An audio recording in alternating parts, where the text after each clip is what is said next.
the city sleeps. When the sun dips below the skyline and the final commuters retreat indoors, most of us believe the city is settling into silence.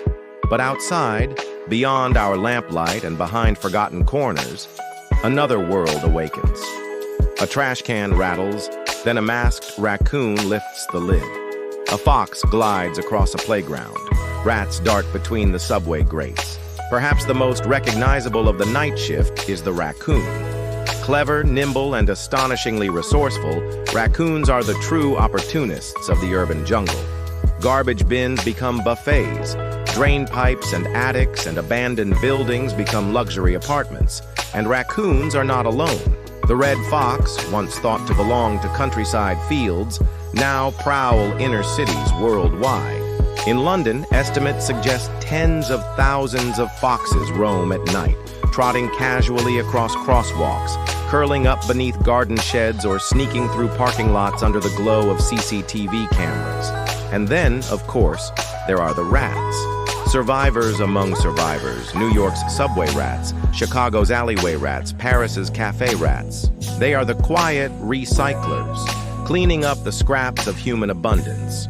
For many, they embody nuisance, but in truth, they are part of the urban food web, feeding hawks, owls, and even foxes.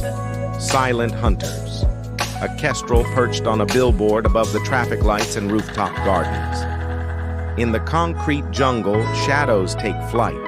The hunters of the night, silent, swift, and often unseen, move through the city sky.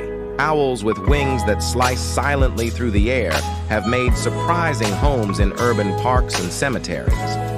The great horned owl, powerful enough to snatch skunks, perches on telephone poles. The barn owl, ghostly pale, patrols grassy verges along highways. For those who know where to look, their eyes glint like tiny lanterns in the dark. Bats, too, claim the night. Insect-eating species dart in erratic zigzags, feasting on moths, beetles, and yes, mosquitoes. A single bat can consume thousands of insects in one night. In Austin, Texas, nearly 2 million bats pour from beneath the Congress Avenue Bridge at dusk, a swirling cloud of wings that draws spectators from across the globe. But most cities host bats in quieter corners, under bridges, in attics, or behind cracked bricks, silently providing pest control worth billions to agriculture and health alike. And while falcons are typically creatures of daylight, some adapt to twilight hunting, peregrine falcons. Once nearly extinct, now nest on skyscrapers, preying on pigeons that roost on ledges. The predator and the prey, side by side, both reshaped by cityscapes. This is what my city sounds like. A beaver swimming across a moonlit river near city lights. Ducks are sleeping in a fountain, fish darting under a bridge. Beavers are back in many North American cities. Once hunted to near extinction, they now build dams even in urban creeks, creating wetlands that filter water and shelter countless species. At night, their silhouettes slip across canals, carrying branches as if in defiance of the urban order. Otters, too, have made a comeback. In Singapore, entire families of smooth-coated otters patrol waterways, astonishing locals with their playful antics against the backdrop of skyscrapers. Even the fish in our rivers have adapted to the glow of artificial light. Street lamps reflected in the water disrupt their spawning cycles, luring them toward danger. Where light draws prey, predators soon follow. Night herons with scarlet eyes stalk the riverbanks while most humans sleep. So when you're out walking at night, be sure to look up and listen closely. You never know what you might see. The insect kingdom, where every creature great and small plays a part. From the shadows they emerge, moths swirling around a streetlight, a praying mantis perched on a window screen, waiting patiently for its next meal. Fireflies glowing in the dark of a suburban park. These nocturnal insects are a constant source of fascination for me.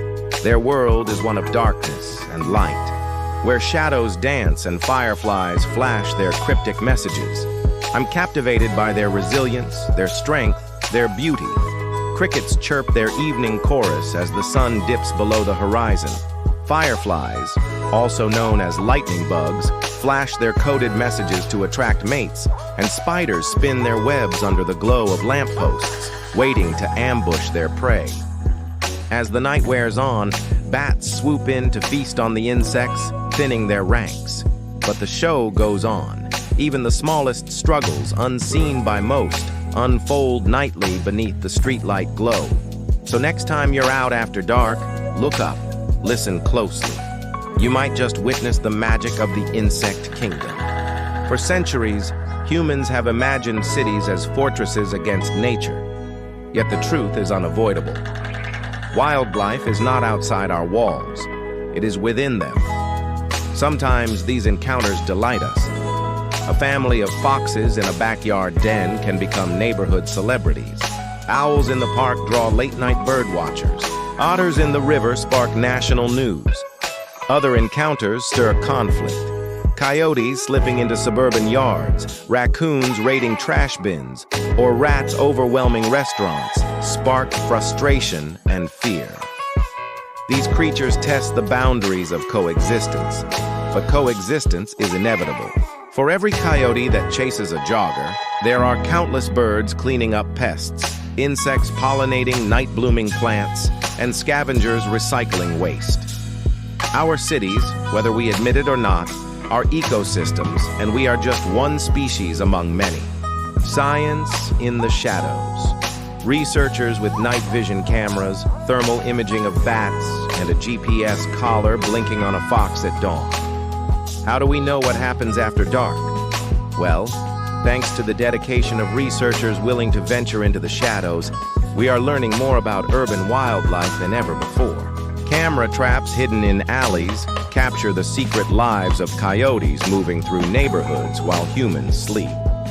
Tiny GPS collars reveal foxes traveling miles each night, weaving through traffic with uncanny precision. Acoustic monitors track the ultrasonic calls of bats, building soundscapes we can't hear. And in some cities, citizens join the science. People log owl calls on smartphone apps, photograph foxes for community projects, even map the spread of coyotes. Together, these glimpses reveal a truth both humbling and wondrous. The city is not ours alone. This is what my city sounds like at night. Sunrise over the city. Shadows fade. A fox vanishes into the tree line. Birds begin their dawn chorus. Narrator. As dawn approaches, the hidden kingdom retreats. Raccoons curl into attics, owls vanish into trees, and foxes slip back into the shadows. The sidewalks fill once more with commuters, as if nothing extraordinary unfolded in the hours before. Yet it did. Entire dramas of survival, play, conflict, and cooperation played out beneath our feet, above our rooftops, and across our rivers.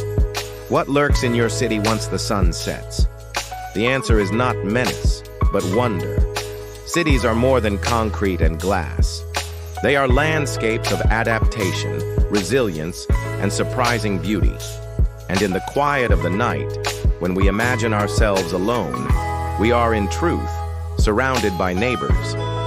The secret lives of urban wildlife are not so secret after all.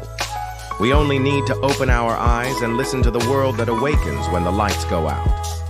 City skyline glowing in early dawn. The camera pans down to a raccoon watching curiously before vanishing into the brush.